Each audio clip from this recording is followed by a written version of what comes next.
पहाड़ों की गोद में बसी एक छोटी सी बस्ती थी, रंगसा।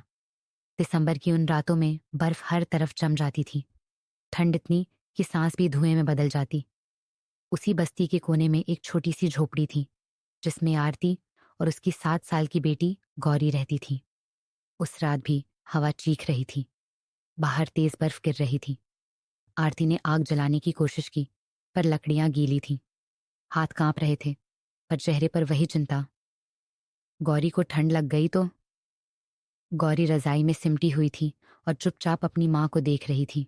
गौरी ने अपनी रजाई उठाकर कहा, माँ, तुम्हें ठंड लग जाएगी।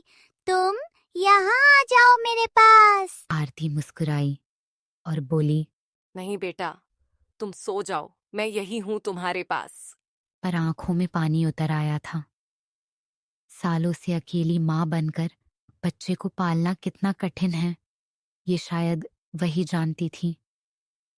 उस दिन पूरे दिन से न खाना पक सका, न ठीक से आग जल पाई।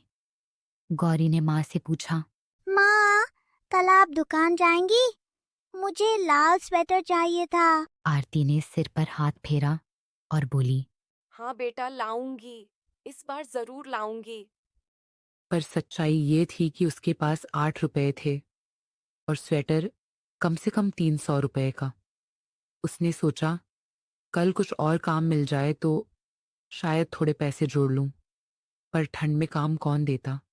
बस्ती में लोग घर से ही बाहर नहीं निकलते थे। फिर भी वह हर रात सपनों के स्वेटर बुनकर अपनी बच्ची को ढक देती थी। गौरी थकी हुई थी, धीरे धीरे सो गई। आरती उसके पास बैठकर उसके बाल सहलाने लगी। उसके सामने अपनी माँ का चेहरा घूम गया। उसे याद आया कि कैसे उसकी माँ भी ठंड में उसे अपनी बाहों में छिपा लेती थी और कहती थी, जब तक माँ है कोई ठंड तुझे छू नहीं सकती। पर सालों पहले एक भूकंप में आरती की माँ चली गई। तब से आरती माँ का एक अधूरा आलिंगन जैसे अपने भीतर लिए घूम रही थी। वह सोच रही थी, काश मैं भी गौरी के लिए कुछ ऐसा कर सकूं जिससे गौरी को ठंड ना लगे। रात के 2:30 बजे अचानक झोपड़ी के दरवाजे पर तेज थपथपाहट हुई। आरती, बाहर आओ। बर्फ का तूफान आ रहा है। सब लोग स्कूल की बिल्डिंग की तरफ जा रहे हैं। गांव का बूढ़ा चौकीदार चिल्ला रहा था। आरती घबरा कर उठी, गौरी को गोद में उठाया, एक कंबल ओढ़ाया, दरवाजा खोला और देखा, बाहर बर्फ ही बर्फ है। गौरी ने कांपते हुए पूछा, माँ, हम कहाँ जा रहे हैं? सुरक्षित जगह, बस मेरी उंगली पकड़कर चलती रहना। इतना कहकर आरती ने दरवाजा खोला, लेकिन जैसे ही वे बाहर निकली, जोरदार हवा चली और गौरी का हाथ छूट गया। आरती चिल्लाई। गौरी, गौरी। बर्फ हवा में उड़ती जा रही थी, रास्ता दिख नहीं रहा था। आरती की धड़कन जोर जोर से चलने लगी। वह बर्फ पर घुटनों के बल गिर गई, हाथों से जमीन टटोलने लगी। हवा में सिर्फ उसके स्वर कांप रहे थे। कुछ देर बाद उसे एक हल्की सिसकी सुनाई दी। माँ, मैं यहाँ पर हूँ। गौरी झोपड़ी से थोड़ी ही दूर बर्फ के ढेर में बैठी कांप रही थी। आरती दौड़कर वहां गई और उसने उसे कसकर सीने से लगा लिया। अब वे तूफान में स्कूल की ओर नहीं भाग सकती थी। हवा बहुत तेज थी। अपनी झोपड़ी में वापस जाना ही एकमात्र रास्ता था। आरती ने गौरी को पकड़ा और वापस झोपड़ी के अंदर आ गए। अंदर आते ही दोनों ठंड से ठिठुर रही थी। आरती ने देखा कि आग बिल्कुल बुझ चुकी है। लकड़ियां गीली थीं, कुछ भी नहीं जल सकता था। उसने थोड़ी देर सोचा, फिर धीरे से मुस्कुराई और बोली, गौरी, आओ, मेरे पास आओ, मैं तुम्हें अपने पास सुलाती हूँ। आरती छटाई पर बैठ गई, गौरी को अपनी गोद में लिया, अपने शरीर की गर्मी बेटी तक पहुंचाने लगी। गौरी की सांसें थोड़ी सामान्य हुईं।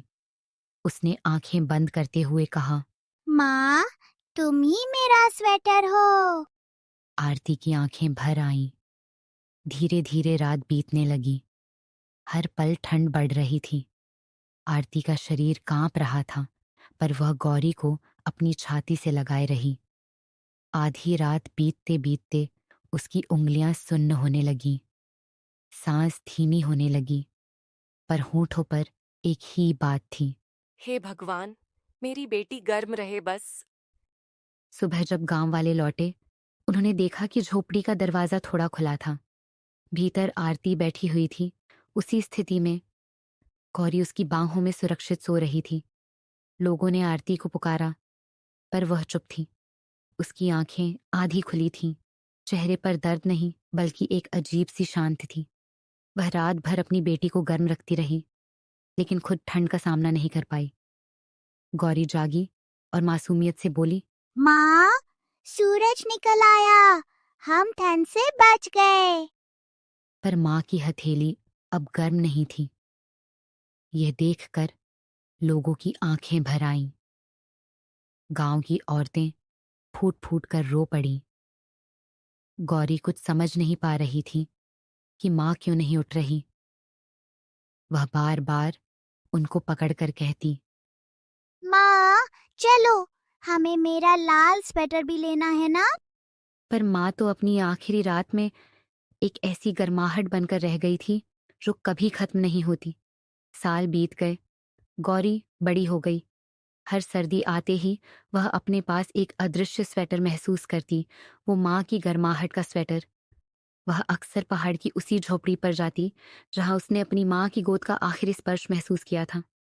वह बैठकर हवा से कहती, माँ सिर्फ जन्म नहीं देती, वो अपनी सांसों, अपने खून, अपनी गर्माहट से बच्चों की दुनिया को सुरक्षित बनाती है। कभी कभी माँ की एक रात बच्चे की पूरी जिंदगी बन जाती है।